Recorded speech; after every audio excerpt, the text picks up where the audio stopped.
and Sialoria, management of trigeminal neuralgia, like must know for all of you. For example, simple part we will talk about the management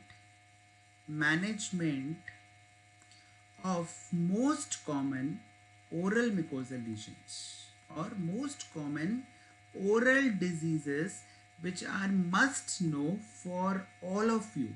For example, simple diseases like leukoplakia, candidiasis, OSMF, lichen planus, ulcerative diseases, then your salivary gland disorders like xerostomia and sialoria, management of trigeminal neuralgia, management of myofascial pain, all these important disorders which are commonly asked in your exams, you should be knowing mainly regarding the management from the oral medicine point of view. So this class is important so that you see how we manage most of these oral lesions or oral disorders, right? So first of all, I'll start with the simplest one, that is your candidiasis. You all know this, that candidiasis is very common problem you encounter in your dental clinics. Candida or candidal infection or oral candidiasis is usually seen in chronic smokers, chronic BD smokers specifically. Oral candidiasis is seen in immunocompromised patients, right? Candidiasis is seen in those patients who do not maintain their oral hygiene properly, right?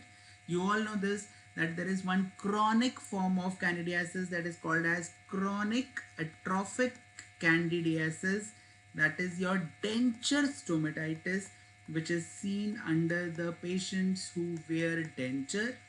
Then there is one acute form of candidiasis that is called as acute atrophic candidiasis that occurs in the patients who are on antibiotics, that is called as antibiotic stomatitis or antibiotics sore mouths. You know all this, right? Then we have something called as angular cheilitis, which is seen in patients who have reduced vertical dimensions or in those patients who are having some kind of nutritional deficiency.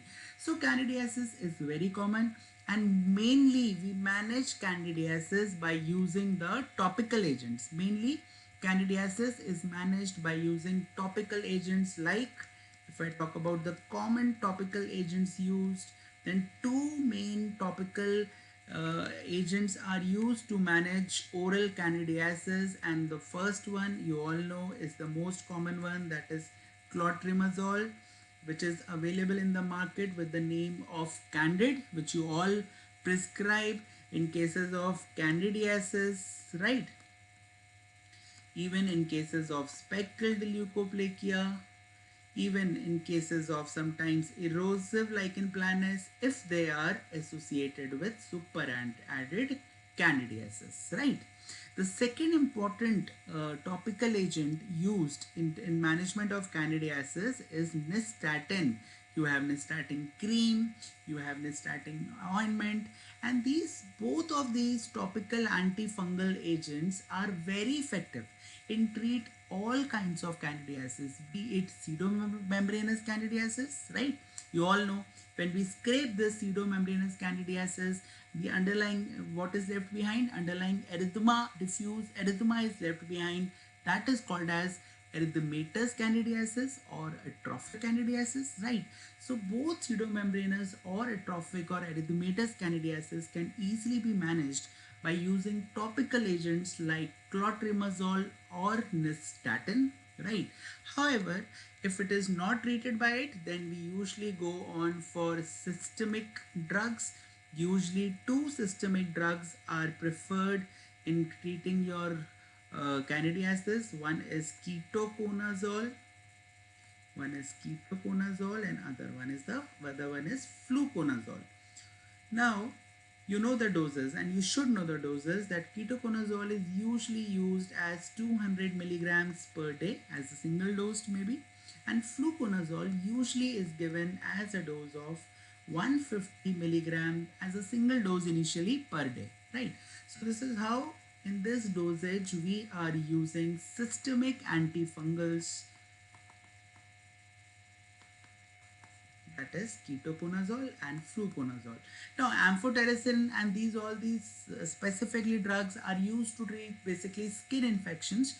Oral candidiasis is usually managed by using these topical as well as systemic antifungals, right? So this much is must know for all of you regarding candidiasis, right? Okay. After candidiasis, if I talk about another common lesion which you know how to treat, all of you know how to treat, and very commonly you have seen in your clinics also, that is leukoplakia. Now leukoplakia does not have any inflammation, so no steroids, nothing is given in cases of leukoplakia. In leukoplakia we just have dysplasia, right? And specifically if we talk about homogeneous leukoplakia, then there is no dysplasia present. But yeah, if it is converted into non-homogeneous form of leukoplakia like speckled leukoplakia, then dysplasia is present, right? And when dysplasia is present, then how do we treat it? First of all, you all know we have to ask the patient to quit the habit, because mainly it is associated with BD smoking, cigar smoking, right? So once the patient quits the habit, then we can prescribe some antioxidants. Like you know that lycopene is one very important preferred antioxidant in anything, even in leukoplakia, even in OSMF, 8 milligrams or 4 milligrams or 8 milligrams, any dose you can give lycopene as an antioxidant, right? Then please remember that retinoids have a very good role in treatment of leukoplakia. You know, there is one topical cream which is available in the market with the name of Retino A 0.05%. You apply it because this retinoids, you know what is their major role? They remove keratinization, and in leukoplakia obviously we have hyperkeratinization in the epithelium. So if you want to remove this keratinization, we need retinoids. So retinoids have a very good role in treatment of leukoplakia, right? Now, for example, if someone asks you what is the example of retinoids used in leukoplakia, then remember the term tretinoin cream. Most commonly used is tretinoin cream, that is the retinoids, right? If you are not using retinoids, you can use beta carotene. Now this beta carotene is obtained from carrot, like this lycopene is obtained from tomato. Similarly, this beta carotene is obtained from carrot. It is also a kind of antioxidant. It is also useful in treatment of leukoplakia, right?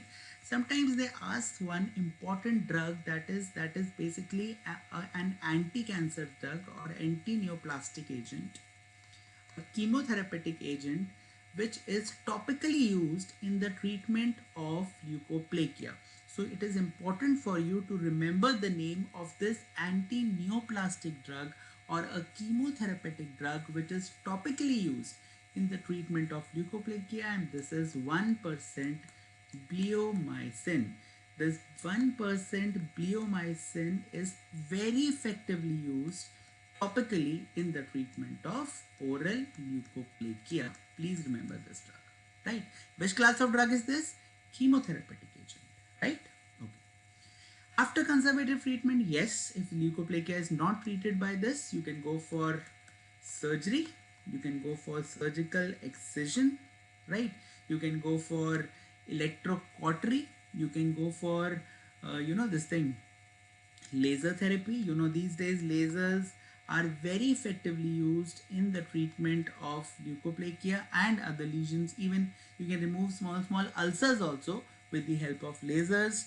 What is the full form of laser? Laser stands for light amplification by stimulated emission of radiation. Usually we are using carbon dioxide lasers and ND-YAG lasers. Neodymium, yttrium, aluminium, garnet. They are the two most common important lasers used, and the maximum thing, if someone asks you what is the major advantage of using lasers, then remember, when you surgically excise, remove something with the help of lasers, no blood usually comes out, right? Your surgical field is bloodless. So bloodless field is there when you use your lasers. That is the major advantage of using this laser therapy, right? Then definitely people can go for cryotherapy, where you freeze the tissues, right, by using liquid nitrogen, right? So even cryotherapy is one important option for the treatment of leukoplakia.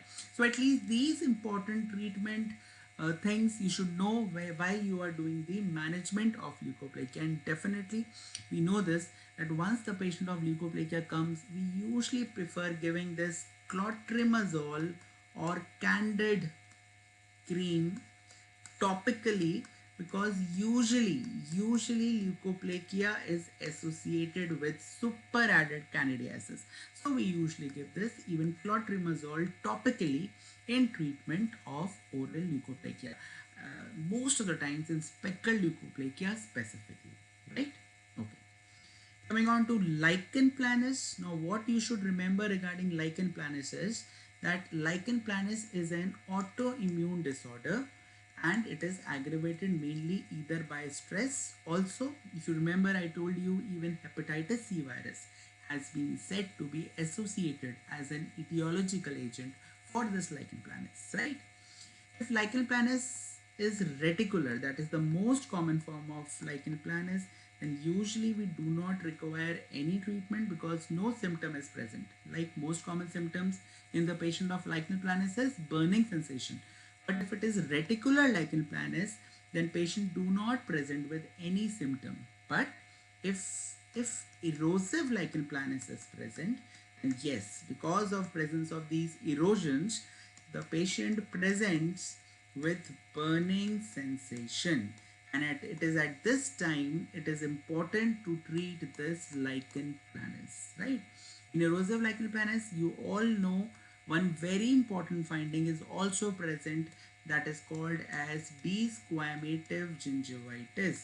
You know this, that desquamative gingivitis in itself is not a disease, it is a manifestation of an underlying autoimmune disorder commonly seen associated with erosive LP, with bullous pemphigoid, with mucous membrane or cicatricial pemphigoid, rarely, but yes, even with pemphigus vulgaris, right? And definitely bilateral you will find some strias, and you will have that erosive component that will help you in making your diagnosis as erosive lichen planus. Those crisscross striae is very important. Now these striae, you all know, are also seen in lichenoid reactions. These striae are also seen in DLE, that is your discoid lupus erythematosus. But in discoid lupus erythematosus, the striae are not like this in lichen planus. Like in lichen planus, we have crisscross striae, that is in the spider web pattern.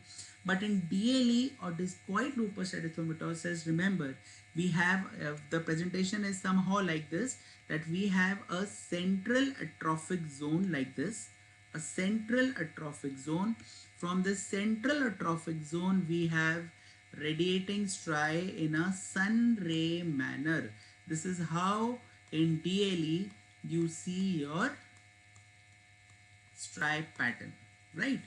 And how do we differentiate lichenoid reaction from lichen planus? You all know this. Lichenoid reactions are usually unilateral. Lichen planus is usually bilateral.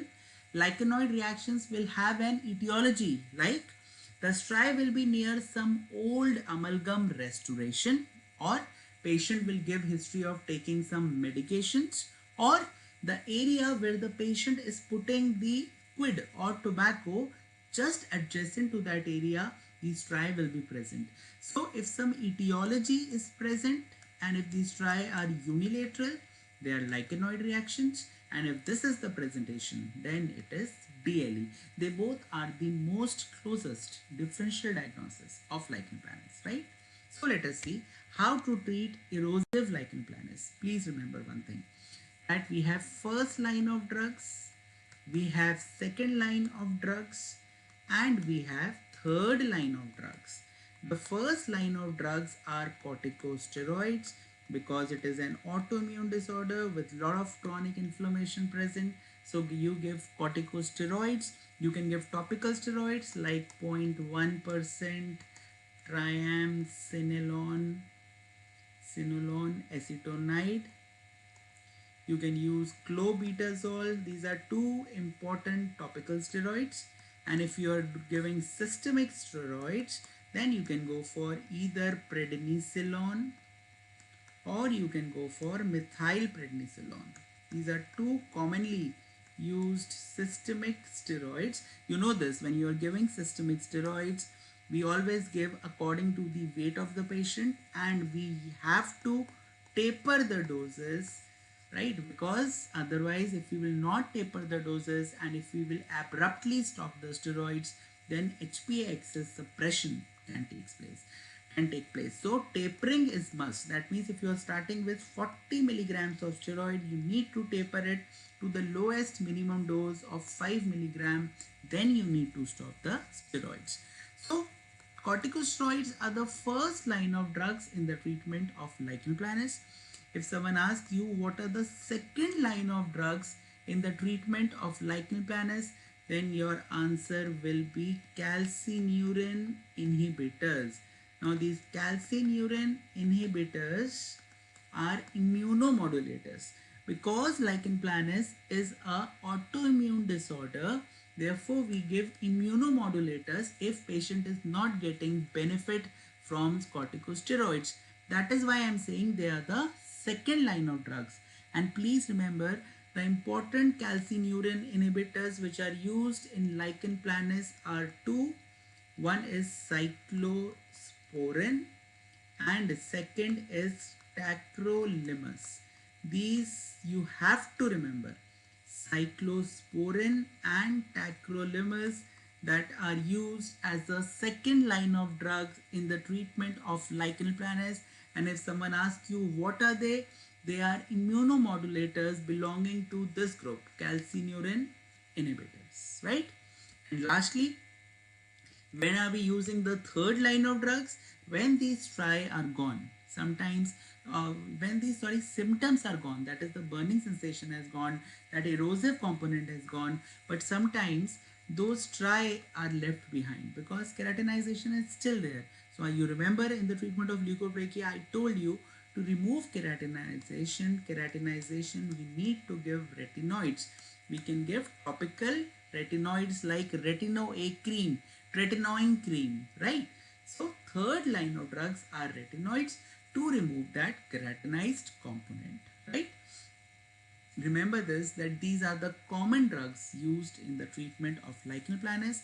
Apart from that, please remember two classes of drugs. One is levamisole. One is levamisole. This is one important class of drug which is used in the treatment of lichen planus. Actually, this levamisole is an anti-helminthic drug, but again it is used as an immunomodulator. It also have immunomodulating action. So you can give either 50 milligrams 3 times a day, or you can give 50 milligram as a single dose. But remember, the dose is 150 milligrams. So if you are giving 50 milligrams 3 times a day, it is equal to that 150 milligram. So even levamisole can be used as an immunomodulator in the treatment of lichen planus. And second class of drugs, please remember, are anti-malarials. These days many people are using anti-malarials like your hydroxychloroquine, your chloroquine in the treatment of lichen planus with successful results. But anti-malarials have a lot of side effects, like they cause melanin pigmentation. So you need to give them with caution, right? But if someone asks you, if in your MCQs this question is coming, can anti-malarials be given in the treatment of lichen planus? Yes, even they can be given in the treatment of lichen planus. This much is must for all of you to remember, right? Okay. After lichen planus, I am coming to the most simple and the most favorite of all, this regarding OSMF.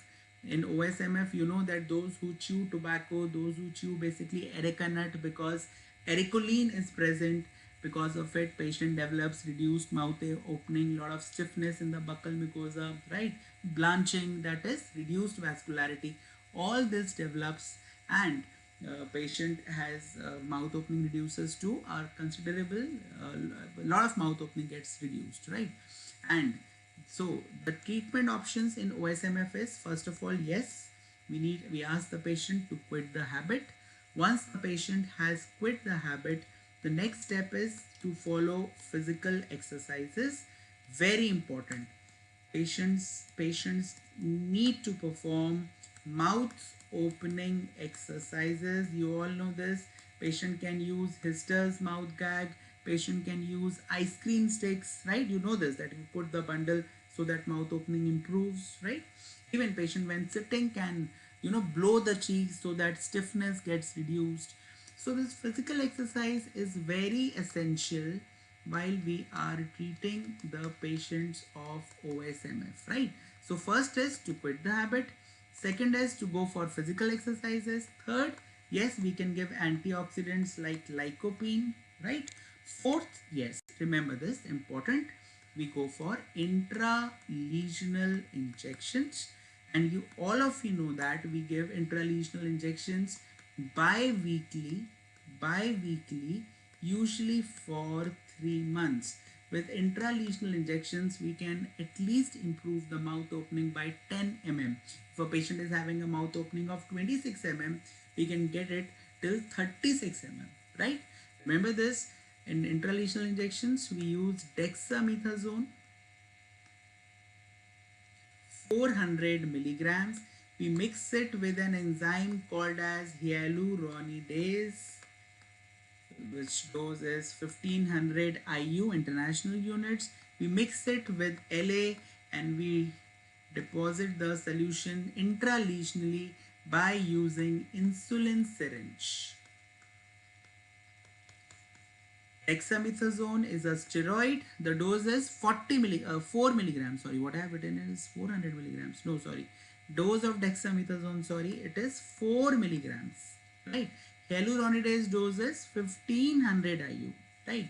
And what are the role of each of these? Dexamethasone role is that it reduces inflammation because it is steroid, and hyaluronidase helps in the diffusion of steroids into the buccal mucosa. And you all know this, that a lot of burning sensation is present in the patients of OSMF because of inflammation. So that burning sensation reduces, plus even hyaluronidase sometimes help in breaking ground substance, so mouth opening improves. This physical exercises, however, is must ensure, because this physical exercises most of the times help in the in breaking those bands, those palpable vertical bands, those collagen bands, right? So it is must for the patient to perform the physical exercises, right? So this is regarding treatment of OSMF, right? Talking about the ulcerative lesions, we have already spoken about herpes simplex virus infection and herpes zoster virus infection. In herpes simplex virus infection, lesions are bilateral, usually on keratinized mucosa. In herpes zoster virus infection, the lesions are always unilateral, right? And in herpes zoster and herpes simplex, we usually give acyclovir, that is the most common anti-herpes group of antiviral drug. This acyclovir dose is 200 to 400 milligrams at least 5 times a day in herpes simplex virus infection, and it is 800 milligrams at least 5 times a day in herpes zoster virus infection. So in herpes simplex virus infection, the dose is, please remember that it is 200 to 400 milligrams at least 5 times a day. We are talking about in herpes simplex virus infection, and in herpes zoster virus infection, it is 800 milligrams at least 1, 2, 3, 4, 5 times a day. And if you're not using acyclovir and if you're using valacyclovir, then the dose of valacyclovir in herpes simplex virus infection is usually 1000 milligram twice a day, or 500 milligrams thrice a day. But the dose of valacyclovir in herpes zoster virus infection is 1000 milligrams at least thrice a day. The dose of valacyclovir in herpes zoster infection is 1000 milligrams at least thrice a day, right? So these are the doses of acyclovir and valacyclovir in the treatment of herpes simplex and herpes zoster virus infection, right?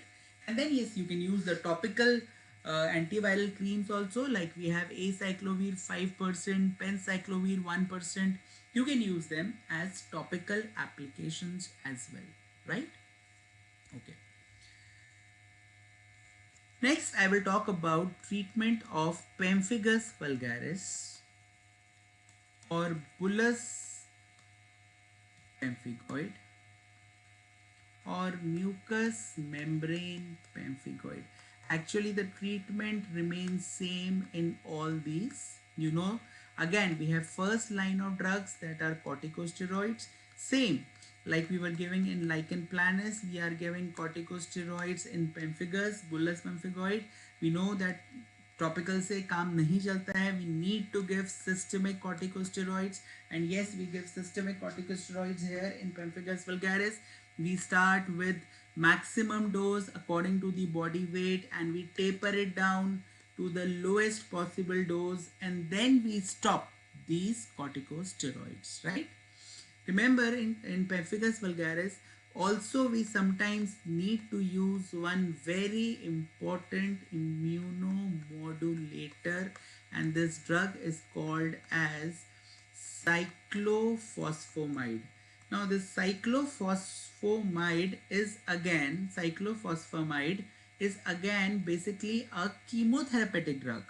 Basically it is used in the treatment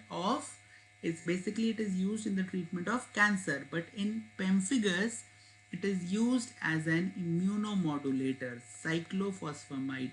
Like I told you, in lichen planus we are using calcineurin inhibitors, like for example we had your calcineurin inhibitors, like we had tacrolimus and cyclosporin. Similarly, in pemphigus we are using cyclophosphamide as immunomodulator, right? Usually in pemphigus vulgaris, one important therapy is given, that is called as DC pulse therapy.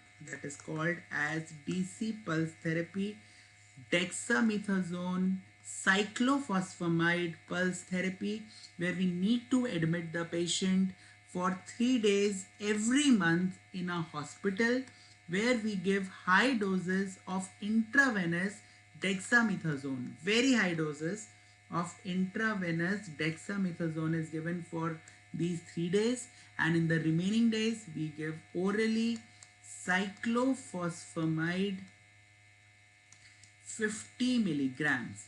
So in DC pulse therapy we are giving alternate steroid and immunomodulator. That is, we are giving steroid IV dexamethasone and immunomodulator immunomodulator, that is cyclophosphamide, and this provides very good relief to the patients, right? So this is very important, must know for all of you, right? What is DC pulse therapy? Till now they have not asked any question in it, but they might ask you regarding this dexamethasone cyclophosphamide pulse therapy, right? Okay. After this, I'm talking about the most common pathology or ulcer which you come across, that is your recurrent aphthous stomatitis, and let us see how we should treat this recurrent aphthous stomatitis, right? Please remember. Now, aphthous, you know, is an autoimmune disorder which can be aggravated by 1, 2, 3, 4, 5. At least five things which can aggravate this autoimmune disorder. The first one amongst them which tops is your stress. Then GIT disturbances very commonly attribute to development of aphthous stomatitis. Trauma, yes, even trauma can give rise to aphthous stomatitis or aphthous ulcers. Nutritional deficiency, yes, if patient is having vitamin deficiencies, then even nutritional deficiencies can also cause development of recurrent aphthous stomatitis. Sometimes, rarely, even the bacterial flora of oral cavity can be held responsible for recurrence of these aphthous ulcers, right? So the objective of treatment of aphthous is to correct all these things, right? So first of all, if the patient is under stress, then no medicine should be given. I don't believe in giving this Alprex or anything for the treatment of anxiety. Patient should be counseled about it, that you are developing these ulcers because of your stress, right? But yes, if the patient is having GIT disturbances, if the patient is having nutritional disturbances, then definitely we need to go for the proper prescription, right? And what is that proper prescription? Now you see. We usually, if a patient is having recurrent aphthous, we usually give this prescription. We ask the patient to take a very important medication that is called as ribamipide. What is the role of this ribamipide? Ribamipide is basically a gastric mucosa protector. It is basically a gastric mucosa protector, and most of the times I'm telling you that people develop aphthous like lesions because of GIT disturbances like your Crohn's disease. Even in Crohn's disease also, patient have aphthous like ulcers. If the patient is having a lot of acidity, constipation, then also patient develops these aphthous ulcers. So while we are giving this ribamipide 100 milligrams 3 times a day, gastric mucosa is protected. And you also know that with the medicine which is protecting gastric mucosa, it will also protect oral mucosa, because oral cavity is a part of GIT. So this is very effective in treatment of aphthous stomatitis, right? After that, topical agent which we prefer to give in aphthous stomatitis is Amblyxanox oral paste 5%. Is Amblyxanox oral paste 5%. Now this is given topically. This is an anti-inflammatory agent, and when it is topically applied onto the ulcer heals very rapidly, right? So you can go for this Amblyxanox oral paste.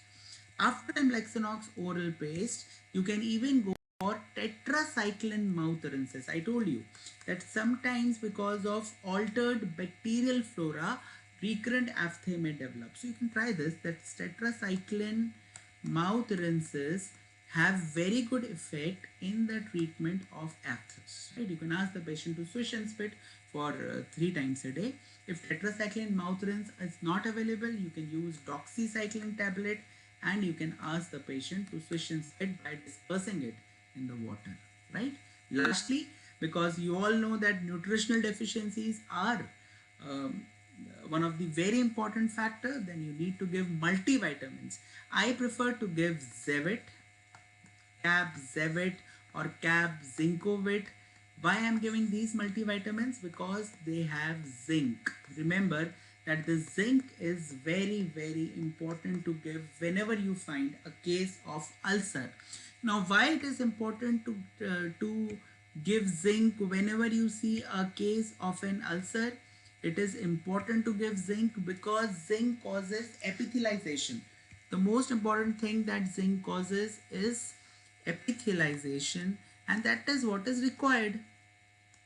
You know that what is an ulcer? An ulcer is breach in the continuity of epithelium, right? And when you give zinc, because zinc causes epithelialization, so very quickly the ulcer will heal, and moreover the recurrence rate will also reduce, right? Lastly, yes, but if the ulcers are large in size, that is if the ulcers are major, then you might have to give steroids, right? We usually give topical steroids.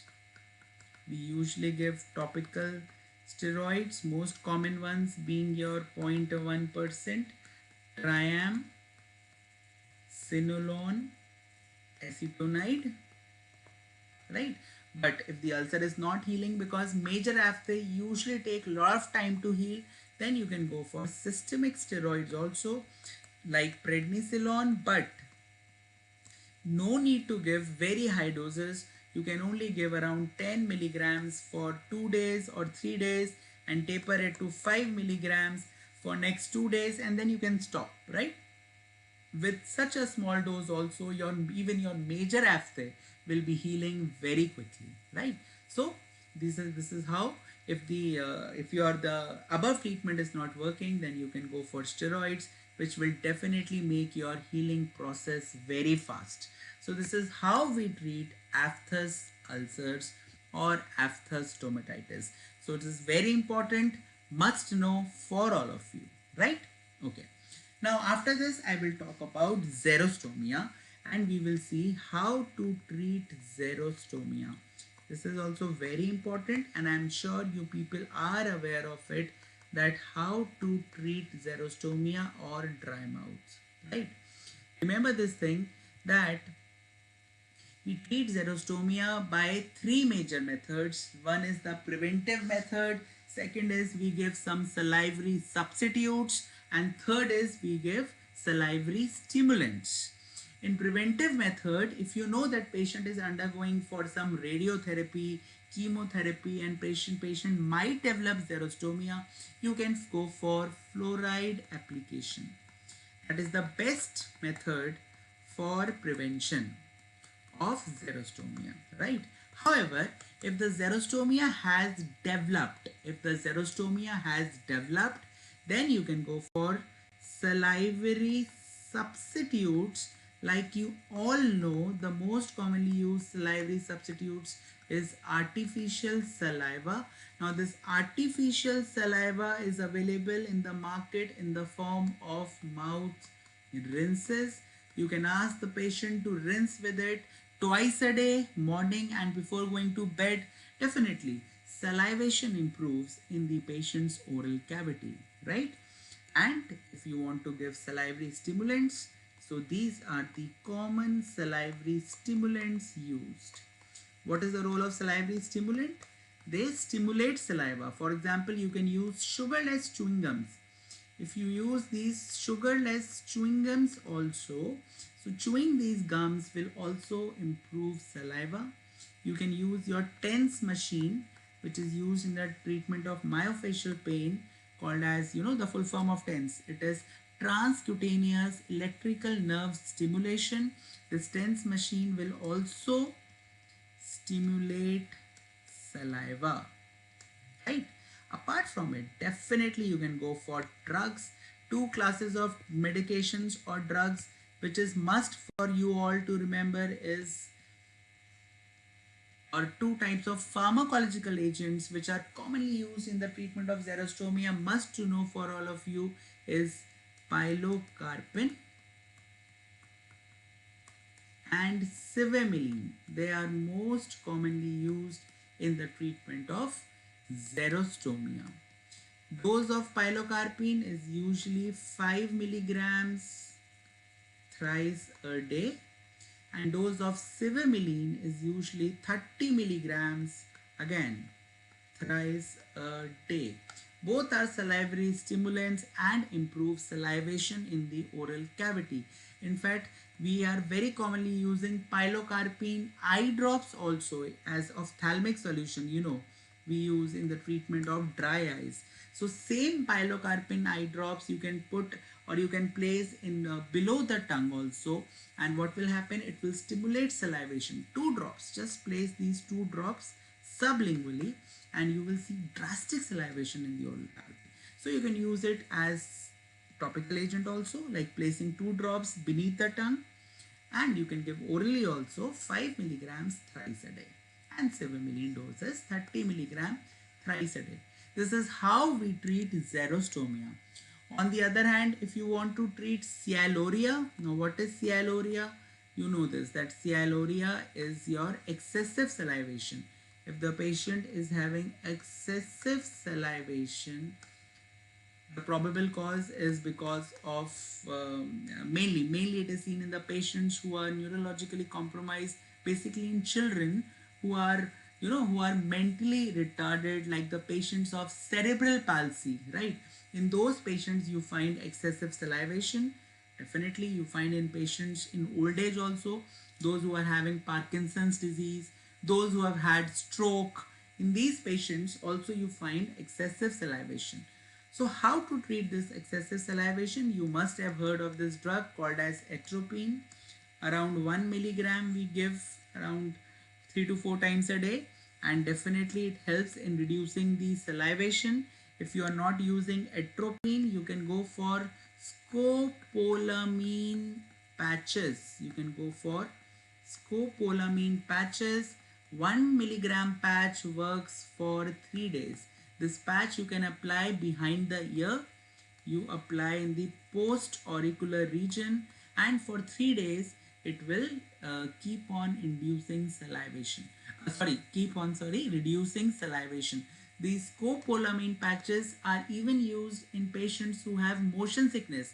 Whenever they are traveling, they can apply this 1 milligram patch, and for 3 days they will control their vomiting also, right? So in controlling salivation, we can also give these scopolamine patches after or along if you're not using atropine, right?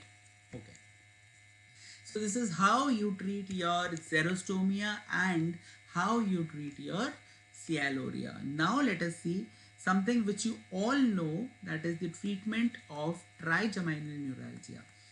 You know this, that trigeminal neuralgia is also called as Fothergill's disease, also called as tic-douloureux, right? These are the different names used for trigeminal neuralgia. Why are we using the term tic-douloureux for trigeminal neuralgia? Because some amount of muscle twitching is also present associated with this neuralgic pain, right? That is why we add baclofen in our treatment regime. Let us see first how to treat trigeminal neuralgia. So you all know it is nothing very difficult thing to know the treatment of trigeminal neuralgia. You know that trigeminal neuralgia is managed by anticonvulsant drug, and the most common anticonvulsant drug which is used is your carbamazepine. Now this carbamazepine is the most common drug of choice in trigeminal neuralgia. We usually give 100 milligrams either twice a day or thrice a day as an initial dose, usually twice a day or thrice a day, and maximum dose of carbamazepine which we can give per day is around 1200 milligrams. So you need to know that you can give 100 milligrams or 200 milligrams carbamazepine twice a day, thrice a day, 4 times a day, but your dose should not exceed more than 1200 milligrams, right? Apart from carbamazepine, we should add baclofen. I just told you, in the treatment of trigeminal neuralgia, 5 milligram or 10 milligrams, because baclofen is a muscle relaxant, and because of muscle twitching or this thing called as muscle spasm is associated with trigeminal neuralgia. So this combination is very effective while treating this neuralgic pain. Also, you know that we can give oxcarbazepine, we can give gabapentin 300 milligrams at least thrice a day if carbamazepine is not proving efficient, right? Even gabapentin 300 milligram thrice a day is efficient, but the only problem with gabapentin is that initially patient feels a lot of sleepy and a lot of discomfort till he becomes or she becomes habitual of taking this medications, right? Regarding surgical treatment of trigeminal neuralgia, I'm sure you must have read in oral surgery also, so I will not waste my time there. Lastly, let us see management of MPDS.